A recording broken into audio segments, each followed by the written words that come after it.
Planning my 130th birthday party. Have you ever heard someone say, "Shoot me if I ever get that old," or something to that sentiment? I never understood that. Perhaps it's because I've always enjoyed old people so much. For as long as I can remember, my grandparents have been my favorite people, and I'm more at ease in the company of someone 40 years my senior than those my own age.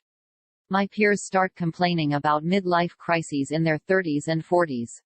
I recognize the average life expectancy in North America is somewhere around 80.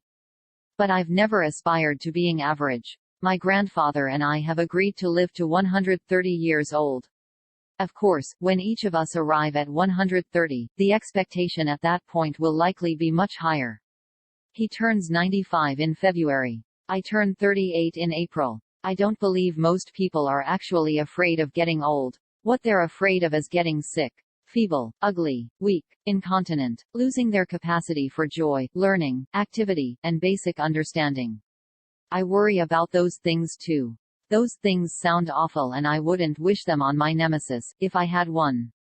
My grandfather and I play games with my grandmother nearly every day. Cards, board games, marbles, whatever he feels like. He reads action-adventure books on his iPad and watches Dwayne "The Rock" Johnson in old wrestling videos on YouTube. He sagely reminds me frequently that a happy wife leads to a happy life. As a straight, cis, single woman, I assume it's true, and therefore I've come to terms with living out my life's adventures with family, friends, and pets as my furred true loves. The unfortunate thing about my grandfather is that he and I only started getting to know each other when COVID arrived on the scene. He's only had approximately 2 years to prepare himself to live to 130, which means he had 93 years of living, as many people agree is the best way to live. Live as if you were to die tomorrow. Learn as if you were to live forever. Mahatma Gandhi said it, so it must be true, right? I disagree. He married into my family 17 years ago. The same year I moved away from home to go to college. I visited every year, but how well do you really get to know a person when you only see them a few days a year? Not well, that's how well. But thanks to a global pandemic, I've found my way back to my humble roots, moving into a temporary location a mere 5-minute walk from my grandparents. Barring tragic circumstances, we have coffee and socialize every day from 3 p.m. to 5 p.m., and every so often extend the visit into dinner as well. The first time I told him I planned to live to 130, he burst into laughter. My grandparents do love to laugh, so this wasn't unusual, but it took me some time to convince him I wasn't joking.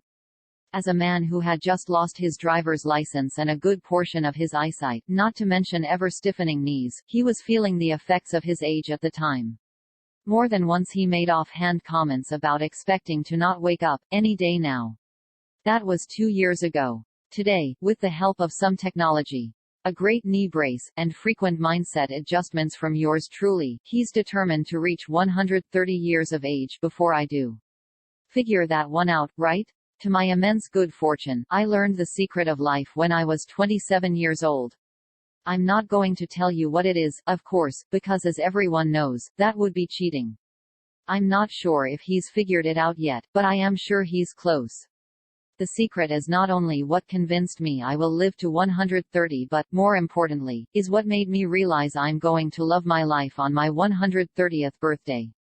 More than I've ever loved my life before. How can I be so sure, you may be wondering? Well, because I know the secret. When you know, you know. You know, it's been a full decade since I learned the secret, and it has truly been life-changing. I've loved and lost, I've bought and sold property, I've changed careers multiple times, and I've traveled the world.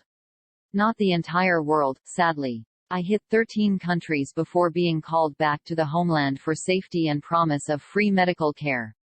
The last decade was one of freedom and learning to find my true joy in life. On the very last day of 2021, I sit here imagining the next decade. I've set resolutions before, of course. Who hasn't? And like everyone else, I've forgotten or chosen to completely ignore their short-lived existence by approximately January 7th. I don't remember any of them precisely, but I'm sure they sounded something like, I'm going to exercise every day. I'm going to quit all junk food, forever. I'm going to make sure my home is clean every day. I'm going to write every morning, and, oh yeah, I'm going to wake up every day at 5 a.m. to start my day right. I'm not sure if you've noticed, but I tend to go big or go home. It's all or nothing in my life, and when it comes to goals and resolutions like this, it more often than not. Lập kế hoạch cho bữa tiệc sinh nhật lần thứ 130 của tôi. Bạn đã bao giờ nghe ai đó nói, hãy bắn tôi nếu tôi già như vậy, hoặc điều gì đó cho tình cảm đó? Tôi chưa bao giờ hiểu điều đó. Có lẽ là do tôi luôn rất thích người cũ. Miễn là tôi có thể nhớ ông bà là những người tôi yêu thích nhất, và tôi cảm thấy thoải mái hơn khi ở cùng một người hơn tôi hơn 40 tuổi so với tuổi của tôi. Các đồng nghiệp của tôi bắt đầu phàn nàn về những cuộc khủng hoảng giữa cuộc đời ở độ tuổi 30 và 40 của họ. Tôi nhận ra tuổi thọ trung bình ở Bắc Mỹ là khoảng 80, nhưng tôi chưa bao giờ khao khát được trung bình.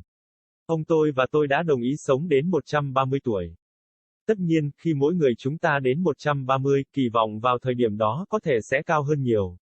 Anh ấy bước sang tuổi 95 vào tháng 2. Tôi bước sang tuổi 38 vào tháng 4. Tôi không tin rằng hầu hết mọi người thực sự sợ già. Điều họ sợ là bị ốm, tính phí, xấu xí, yếu đuối, trong lục địa, mất khả năng vui vẻ, học tập, hoạt động và hiểu biết cơ bản.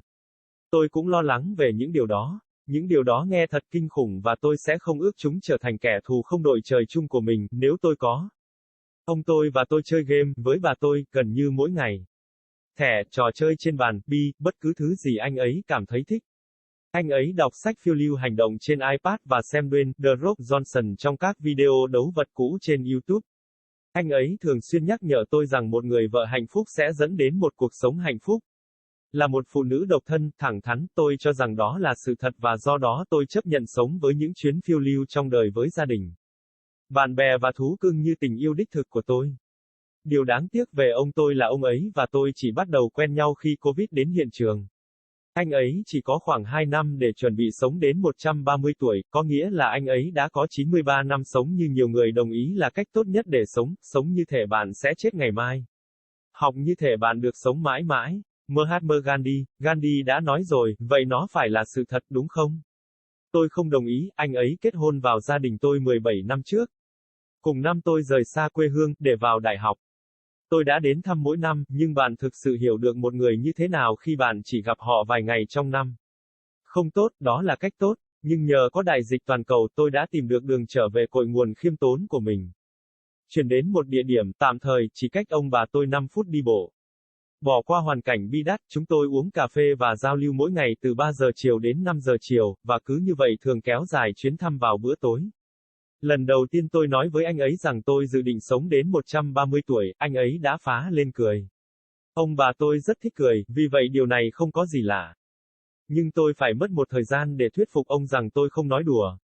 Là một người đàn ông vừa bị mất bằng lái xe và một phần thị lực còn tốt, chưa kể đến việc đầu gối bị tê cứng, ông đang cảm thấy những ảnh hưởng của tuổi tác vào thời điểm đó. Đã hơn một lần anh ấy đưa ra những bình luận lạc quan về việc mong đợi sẽ không thức dậy, bất cứ ngày nào bây giờ. Đó là 2 năm trước đây. Ngày nay, với sự trợ giúp của một số công nghệ, một chiếc nẹp đầu gối tuyệt vời và sự điều chỉnh tư duy thường xuyên của bạn, thực sự, anh ấy đã quyết tâm đạt được 130 tuổi trước khi tôi làm hình đó ra, phải không? Với vận may to lớn của mình, tôi đã học được bí quyết sống khi tôi 27 tuổi. Tất nhiên, tôi sẽ không cho bạn biết nó là gì. Bởi vì như mọi người đều biết, đó sẽ là gian lận. Tôi không chắc liệu anh ấy đã hiểu ra chưa, nhưng tôi chắc chắn rằng anh ấy đang ở gần. Bí mật không chỉ là điều thuyết phục tôi sẽ sống đến 130, mà quan trọng hơn, là điều khiến tôi nhận ra rằng tôi sẽ yêu cuộc sống của mình vào sinh nhật lần thứ 130 của mình, hơn cả những gì tôi đã từng yêu cuộc sống của mình trước đây. Làm thế nào tôi có thể chắc chắn như vậy, bạn có thể tự hỏi. Chà, vì tôi biết bí mật. Khi bạn biết, đã một thập kỷ đầy đủ kể từ khi tôi biết được bí mật, và nó đã thực sự thay đổi cuộc sống. Tôi đã yêu và đã mất, tôi đã mua và bán tài sản, tôi đã thay đổi nghề nghiệp nhiều lần, và tôi đã đi khắp thế giới. Không phải toàn bộ thế giới. Thật đáng buồn, tôi đã đến 13 quốc gia trước khi được gọi trở về quê hương vì sự an toàn và lời hứa được chăm sóc y tế miễn phí. Thập kỷ qua là một thập kỷ tự do và học hỏi để tìm thấy niềm vui thực sự của tôi trong cuộc sống. Vào ngày cuối cùng của năm 2021, tôi ngồi đây tưởng tượng về thập kỷ tiếp theo. Tất nhiên, tôi đã đặt ra các quyết định trước đây. Ai chưa, và giống như những người khác, tôi đã quên hoặc chọn hoàn toàn phớt lờ sự tồn tại ngắn ngủi của họ vào khoảng ngày 7 tháng Giêng. Tôi không nhớ chính xác bất kỳ ai trong số họ, nhưng tôi chắc chắn rằng họ nghe giống như tôi sẽ tập thể dục mỗi ngày. Tôi sẽ bỏ tất cả đồ ăn vặt mãi mãi. Tôi sẽ đảm bảo nhà của tôi sạch sẽ mỗi ngày. Tôi sẽ viết mỗi sáng. Và vâng, tôi sẽ thức dậy mỗi ngày vào lúc 5 giờ sáng để bắt đầu một ngày của mình đúng không? Tôi không chắc bạn có để ý không, nhưng tôi có xu hướng đi lớn hoặc về nhà. Đó là tất cả hoặc không có gì trong cuộc sống của tôi và khi nói đến các mục tiêu và quyết tâm như thế này, nó thường xuyên hơn không?